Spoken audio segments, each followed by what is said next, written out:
دوغ میکشیدن خیلی مسکن میگرفتن میتپیدن 15 روز پیوز بود. برای همه اگر پایکی غلطی دوغ تیار نمیشه تو آخر مسکش نمیتیه. باز با این اکروب میاندازن که دمیشی اشکمی انسان رو پس میکنن.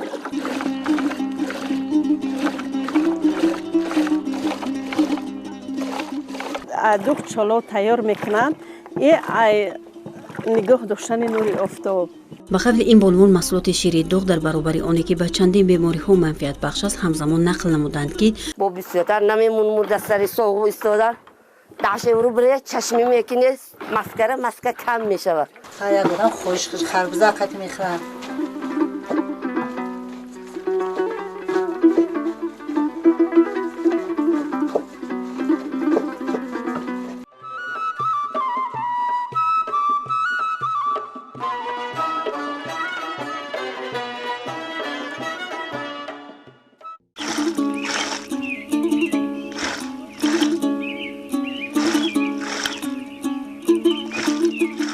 اعلان گردیدن سال رشد دهات، سیاحی و هنرهای مردمی به رواج عنعنه‌های ملی در دهات‌جای‌ها احیای دوباره بخشید. عنعنه دوغکشی نیز در برابر دیگر هنرهای اجدادی رشد کرده بانوان دهاتی این عمل را با یک دلگرمی انجام می‌دهند. 5-10 کمپیر جمع میشه یک محله و شیراز رو به یک طرف می‌آوردن به یک خونه را. یا جمع میکرد میپخته یک شیر و دوغ میکشید چردگ جرغور میزن جرغور در چردگ میریختن جرغور چردگ لایی لم بود و بعد چخچو و چخنیق میفتن تسمه دوست میکشیدن دوغ میکشیدن خیلی مسکن میگرفتن میتپیدن 15 روز پیوز بود 15 روز بوز میشید نوبت چه به تیگر میدودن بعد این مسکن رو بگم این خوننده دیگ او میکن روغنی زرد میکن بعد تای دیگه بگم ترشک میگفتن ترشک میکن فتیر مسکن میکن ریزه میکن در طبق مسکن رو نمیخه مسکن رو در بلوش میموندن میکفتنش بگم مردم در گردش میخوردن.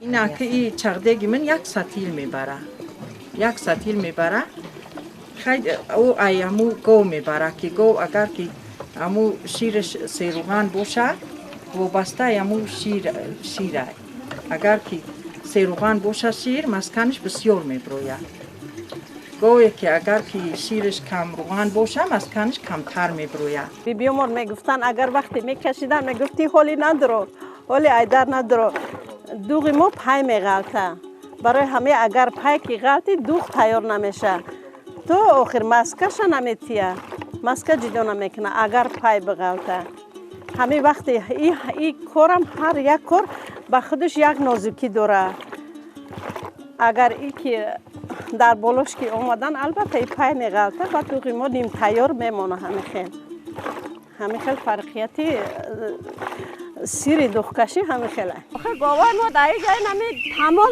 چیزی همه گل گیاه هست که میخوره همه شیرش میخوره شیرش تمام جا تفایده میکنه آخه علف در این جای دوروباری همش دوروباری است و در خونه شیر باشه برکه در همون خونه هست دوغ میکشی دوغ یک مسلمون یک چکه میتید اما اینا داره چند که خرطم میشوه یه مسکه میطلبه میتید چند که دعا و چشه میگیری همه خونه در شیر باشه همه گنج ایوخی همه چیز میشوه که گلک چلک هم سیره مهمون هم سیره همه سیره زمستون در با جمع میکنیم قروتو میکنیم همه مسکش هم میکشی روغن خالی است قایماقش هم میگیری در روی دیگ میجوشه میگیریش یک چینی سرتوپی چی میشه با کرچه میبریش هم تا قایماقش چیزه. در اکثر خانه‌های ساکنان دهه شرف جماعت دهات زینب آباد ناحیه رودکی همه روزه محصولات دوغ را دیدن ممکن است. آنها به این هنر که از نیاگان باقی مانده است توجه خاص دارند. در برابر این دوغ را یکی از غذاهای مهم به سلامتی نیز می‌شمارند. مثلا ما دوغ کشیدن این دوغ برای گرمی نزدن انسان و تابستان استفاده میبرن وقتی که در این کبوتی های ریحان اگر اندازیم کبوتی ریحان یعنی асабои одамро ором мекунад, ба касали дил фоида дорад. боз ба ин укроб меандозанд ки дамиши ишками инсонро пас мекунад, бисёр фоиданок мебошад. дар ҳама мавсим мо тайёр мекунем. Ин бисёр аз қаймоқу маска боз як маҳсулоте тайёр мекунанд ки онро як хӯроки тайёр мекунанд, бисёр хӯроки бамаза мебошад, хӯроки миллӣ мебошад.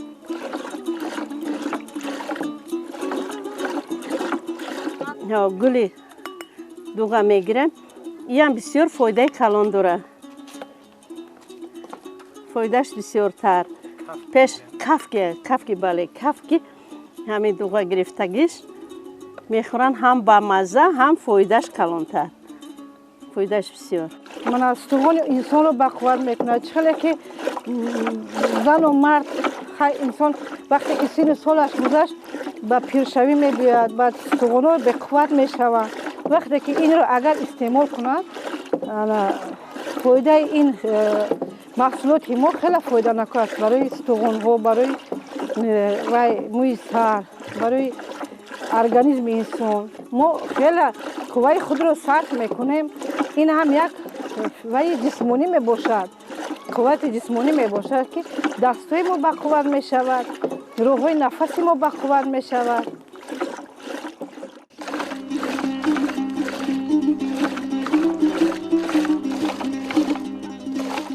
мартаба ва ҳафиза занҳои фаъоли ин маҳаллаанд ки на танҳо хонаводаи худ балки аҳли ҳамдиҳагонро бо маҳсулоти ширӣ алалхусус дуғ таъмин мекунанд. онҳо ҳафтае 1 ё 2 маротиба дуғ омода мекунанд. мегӯяд дуғкашӣ ба мавсим рабт надорад, хулас ин корро ҳамавақт мекунем. чахчӯам аз устозам, холаи азизмо мондагӣ. ин чахчӯро аз даври қадим то ин замона оварда расондан ба мо ин чахчӯро истифода мебарем. аз ин чахчӯ бо ин чахчӯ мо дуғ мекашем. аз шири говро ҷӯшонда, баъд онро ба махсус зарфҳо хобонда ҷурғот тайёр мекунем. баъд аз ҷурғот тайёр кардан, ҷурғот бисёртар тайёр кардан, он ҷурғотро гирифта ба ҳамин зарф андохта бо чахчӯ маҳсулот тайёр мекунем. дуғ.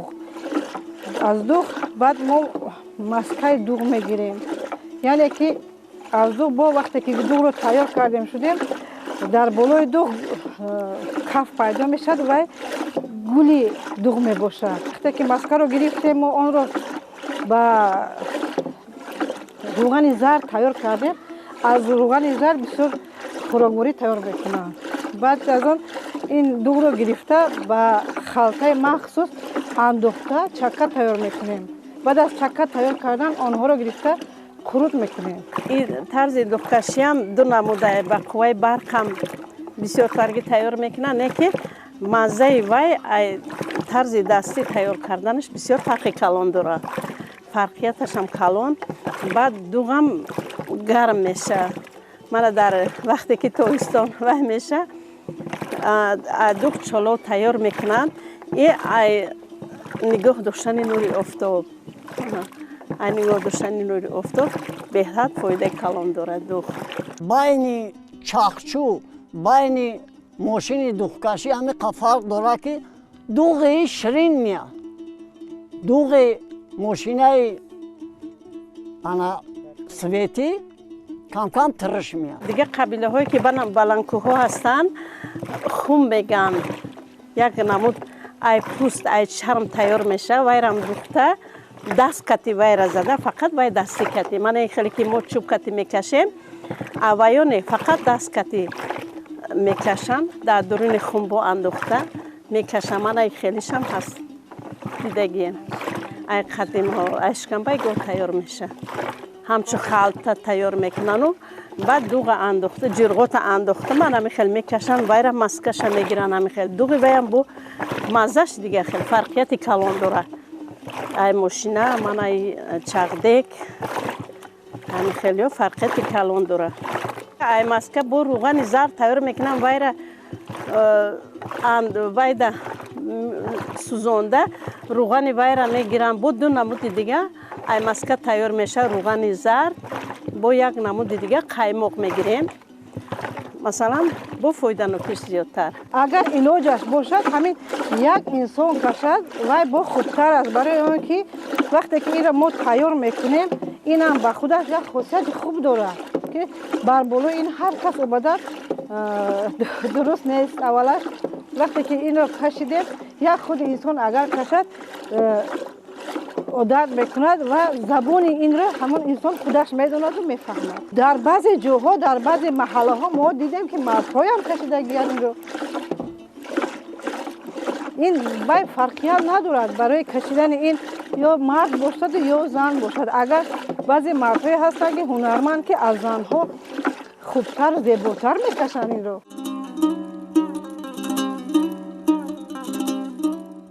به قبل این بانوان محصولات شیر دوغ در برابر آنی که به چندین بیماری ها منفعت بخش است همزمان نقل نمودند که وقتی که ما خود بودیم ما در کلانمان دوغی را که در خلطه برای چکه میانداختند آبی از چکه جدا شده را برای شستن موی سر استفاده می بردیم که این برای پرقوتی ریشه موی مساعدت میکرد. دوری پیش دخترای ما بانوان ما موی سر میشستند که این زرداب چکه ویتامین های بسیار دارد. ریشه موی سر رو سخت میکند، موی سر رو ریختنی نمیماند و درست شوی میکند، درست میشن موی سر ها. خیلی که پیش خیمیکات ها کمتر بودن زنهای ما دخترای ما از زرداب دوغ موی سر رو شسته آنها رو میده بافی کرده پشت سر میپرتافتند. خیلی دخترای زیبا بودن، زنهای زیبا داشتیم که مویهایشان روس و خوشرو بود. از همین زرداب دوغ فایده کلان میبینیم ما. از خودش هم، از مسکش هم، از روغن زردش هم فایده بسیار خوب میبینیم ما. وقتی خود دکک بودیم وقتی دوغ میکشیدن میرفتیم در پیش همین چغدگوشان میشتیم و طرز دوغ کشیدن و تیار کردنش نگاه میکردیم. هوس کتی خیلی مسکش میگرفتن، مسکه را با آب تازه قطع چایقونده گرفته. وقتی که مسکه این خیلی چنگالی تیار میشه قروتو همین خیلی تیار کرده میشه. ما با هوس کلان نگاه کردم بیامونه میخوردیم. من حاضر همون در خاطرمون موندگی حاضر هم که باشه من خودمون همین را تیار میکنیم. با یک زن 40 هنر کم است. من هم دوغ میزنم، هم تکسی میزنم، هم خروق میدوزم، هم شیروز میکنم، شیروز میدوزم، جاش میگذارم زردوزی میکنم. با همین شاگرد زردوزی هم رو یاد میتیم. با همشیره شوقت میباشم که چندین سالها در بلنیسه ها بیمارخانه ها کار کرده، در قسم حربی کار کرده و دستم به همسایه ها میرسد. خدا به شکر همسایه ها میندار هستند. وقتی که ما دوغ گرفتیم من دوغ گرمیش ما ایجا ریحان، گشنیج، پودینه ما ای چلوب تیار میکنیم که این چلوب به حد مزهش هم شیرین هم با مزه هم طرز شفا بخشیش هم این بسیار. همچنین آنها نه تنها فکر امروز بلکه فرا رسیدن سرما را نیز میکنند. هر یک خانواده برای فصل زمستان قروت تیار میکند. اگر شده در ایام سرما دوغ نباشد آنها از قروت باز دوغ آماده میکنند و آن را در آماده کردن هر گونه غذاهای ملی استفاده میبرند. روغن استحصال شده دستی را نیز ذخیره میکنند. در وقت زمستان من شیر کمتر میشود. ای قروت ما میتونیم دوغ تیار کنیم برای شکر و فروت و همین خیلی برای اوقات من مست و سیوخی همین خیلی اوشی و گره سیوخی شیله ما میتونیم که همین قروتی همین ما در وقت زمستان دوغ تیار کرده اوقات مونده استفاده میبریم. مسکه رو از درون ظرف دوغ کشیدگی همون از دوغ جدا کده میگیریم. پای خوب داشتید که مسکه بسیار حاصل بسیار گرفتم. مسکه خوشرو خدمه خوب کرده تا شما.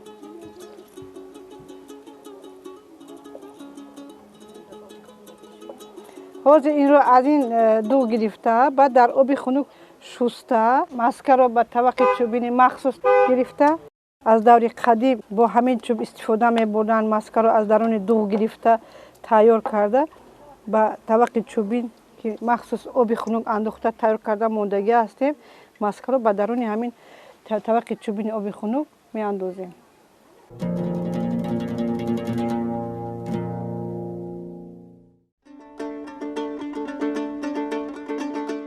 بانوان دهاتی از صبح تا شام به کار خانه بندند ولی هیچ خستگی و چه طور گذشتنی وقت را احساس نمی کنند. برای خالای سیدما ساکن دهه ضد نامپذیر و پخت و پز اگر یک پهلوی کار باشد استحصال روغن و چکه، قارت، قیماق و دوغاب و دیگر محصولات شیری پهلوی دیگری کار است که همه روزه با یک دلگرمی انجام می دهد. میشاو میخیزی، گو میجوشی، بز میجوشی، با تو افتو پیشینه شیر میپزی، دوغ میکشی، خلیطه وی کار میکنی. این دوغای کشیدگی تا در خلیطه میدازی، ستیل میگیریم، ایروش روغن میریزیم و زمستون میخوریم.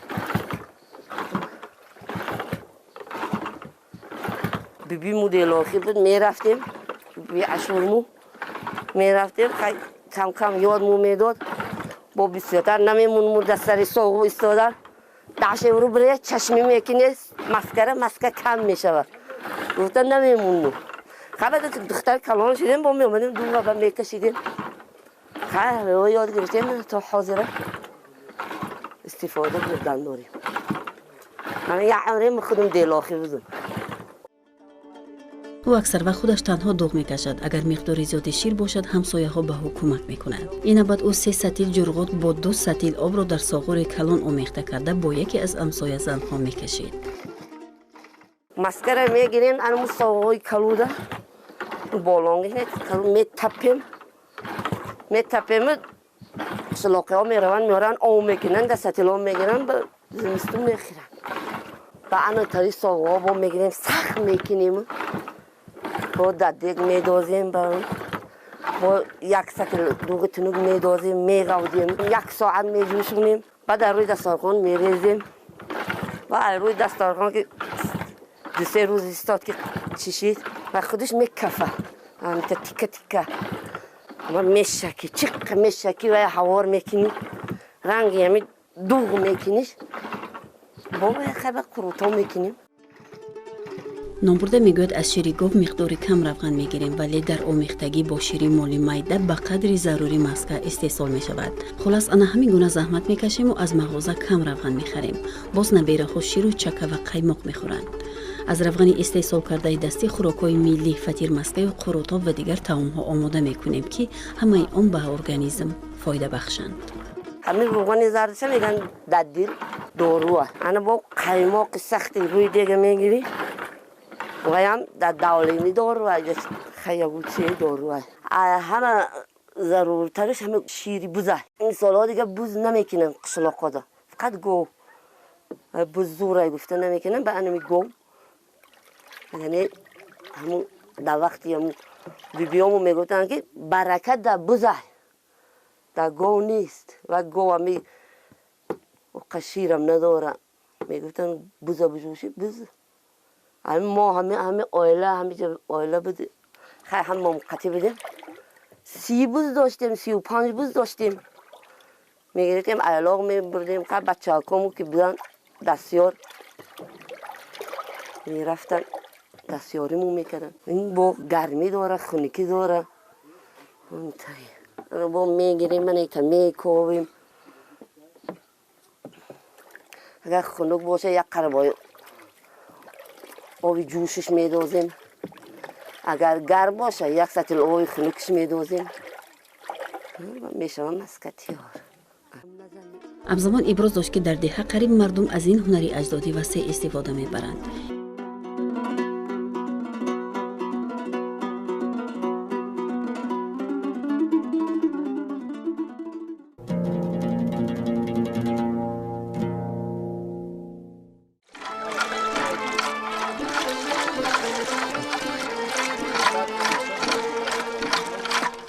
خلای شمیگل بهترین دوغکش در این منطقه دانسته می شود زیرا تا به حال چرخچوب دوغکشیش که بیش از 100 سال دارد دور می زند.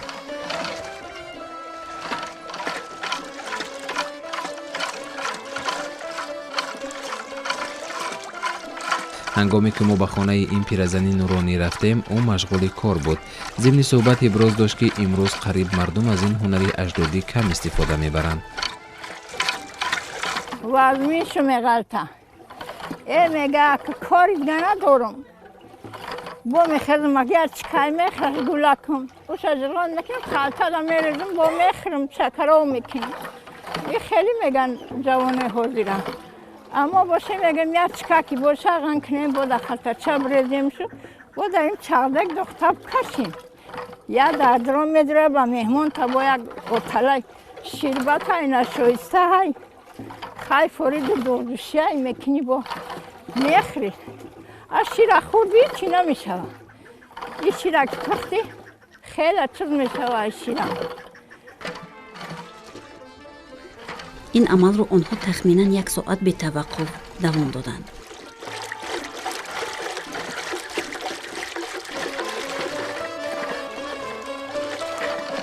бисмиллаҳи раҳмони раҳим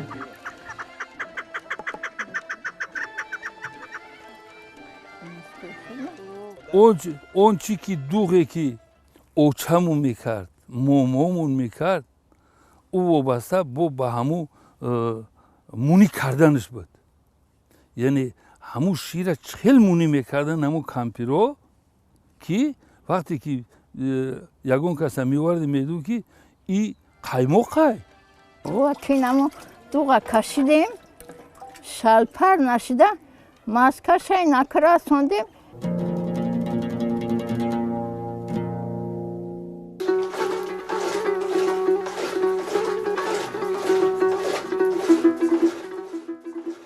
сокинони ноҳияи Шамсиддин Шоҳин дар назди меҳмон дар баробари дигар хӯрданиҳо маҳсулоти шириро низ ҳатмӣ медонанд. онҳо ҳам аз маҳсулоти ширӣ чандин намуди хӯрокҳои миллӣ омода мекунанд. ба қавли мардум деҳотро бе ширу ҷурғот, чакка ва дигар анвои ширӣ эҷ наметавон тасаввур кард.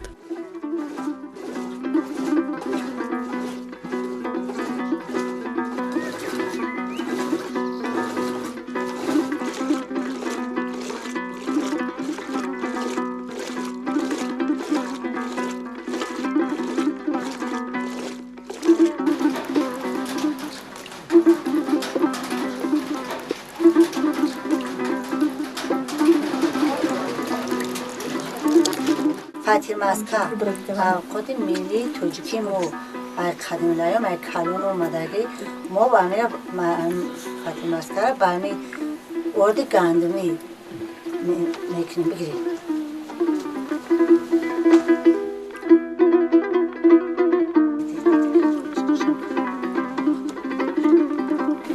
вақте ки дуқаи маскара гирифтем навози фатира майда мекунанд баъд дар мемонанд каф мезананд агар гарм чакдон мекани гарм мегирӣ мекунӣ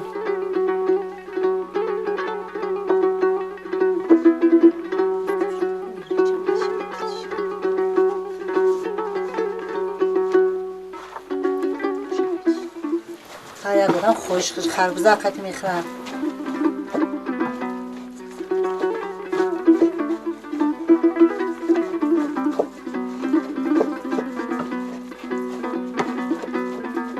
шав намехӯрам барои ки чӣ бақват ҳам аст кафаки абеда мехӯрам чӯи сарира мехӯрам ширбиринҷи ҳама инора сурта ҳами шиками гушнашон ҳами сабқат мехӯрам вақте ками тайёр шуд одам аст ки шир мерезад одам аст дуғ қати мехӯрад асал қати харбуза ширинӣ ҳар як одам ба хоҳиши худша шакар ҳар одам ба хоҳиши худ қати мехӯрад як полисчи доштем полисчи اینجا خیرمانو